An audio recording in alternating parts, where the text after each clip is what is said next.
question we get asked all the time is, how do I simplify the look of the vMix interface? Well, we can do that by starting to remove some of the elements. In this particular case, we'll remove the audio mixer because we're not using it for this particular session. As you can see, I've simply clicked on the pin and I have a floating window that I could move to another monitor, but we're going to remove it. And we did that by clicking on the close button. To get it back, you simply click on the audio mixer and the minimize button. But now we'll remove it completely. So again, click on the pin, click on the close button.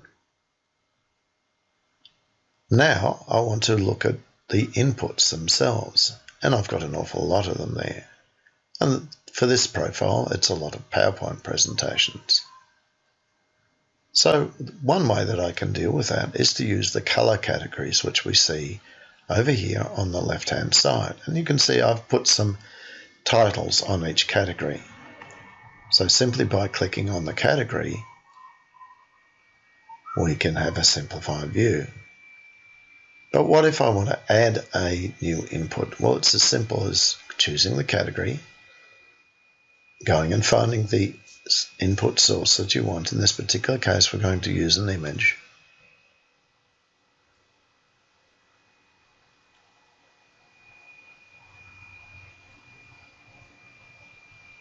And there it is. Now you'll see that the input itself tells you which category it is by the color on the cog icon. And there it is in the whole lot. Okay, what if we need to see all of the inputs? Again, we select the all. And now I'm going to hover my mouse, my cursor, at the top of the input box. You'll see it changes to a double line with some arrows. Now, holding the left mouse down, I'm going to drag that line up as far as I can. And all of a sudden, we see all of the inputs. Now, obviously, this is only going to work for a certain number of inputs as well. And that will be dictated by the size that you've chosen for the inputs and the size of your monitor, as well as its resolution. We'll put it back down there just for a second. So that's the first step. However, what we see on the input that confuses a lot of first-time users is all of the additional information both in the center of the screen and under the inputs. Well, how can we simplify that? There's a function that's quite underused, which is called the basic functionality, which allows us to take all of those inputs and remove them from the screen. They're still there, they're just hidden. And it's this basic button at the top right of screen. So when I click on that, all of a sudden we've tidied up, I should say, rather than lost, because it's still there, all of those additional inputs. And now we can adjust everything to how we want it. And again, a much simpler interface, which would be great for a primary school class or perhaps even users that don't use the system too often. But now what we want to do is to say, okay, I want to be able to cut, I want to be able to fade and merge. How do we do that if we only have the quick play button?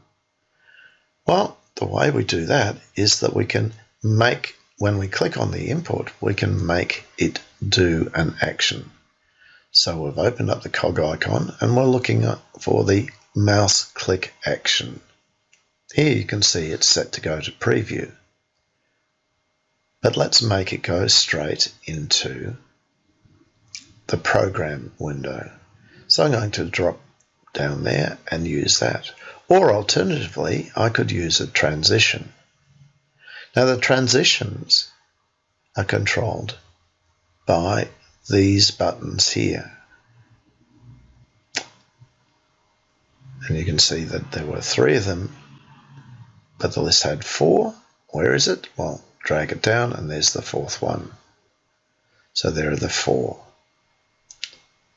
So I can set the transition in the advanced view and come back over here to the individual properties page and say on the mouse click action, I want it to fade, because that was the first transition that we'd set. So it'll fade from there to there.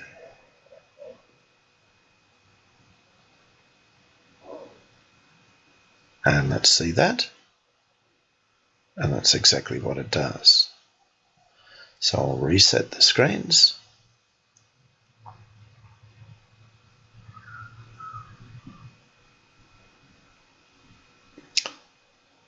Now, we've got that. We'll go back and we'll set. And again, just testing it again. And that works. And now we'll set the second input. In this particular case, it's an overlay, so I want it to pop up. And I'm going to choose the second overlay, because I've had that set to simply just appear. So now we come to the mouse click action. We'll choose overlay 2 and save that. By clicking on it, immediately it turns on and it turns off. And we can see that that's reflected in the buttons. Now we can do the same thing for the next one. So I'm going to set this to go to transition 1, which was the fade.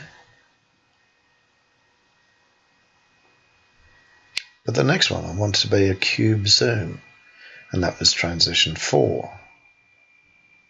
And we'll do the same on the next.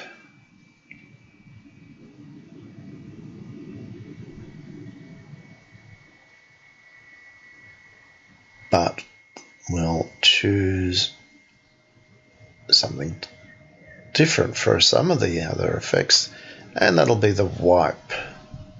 So we'll get a wipe going here for the last couple of inputs. And we'll just do this first row just to show you how it works.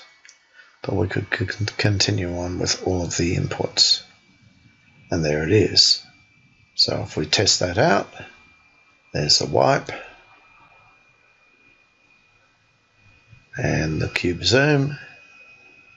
That should be for the 3 inputs. And then the fade, the overlay, and finally the fade. Now, if this was a touchscreen monitor, that immediately makes it a lot easier for me to manage the transitions between one input and another, rather than having to use the little buttons. But now we simplify it by clicking on the basic button. We're going to lock the screen, which will still allow us to do a few things, like reorder the order of the inputs. We can use those other controls down there, or alternatively, just simply click on the button,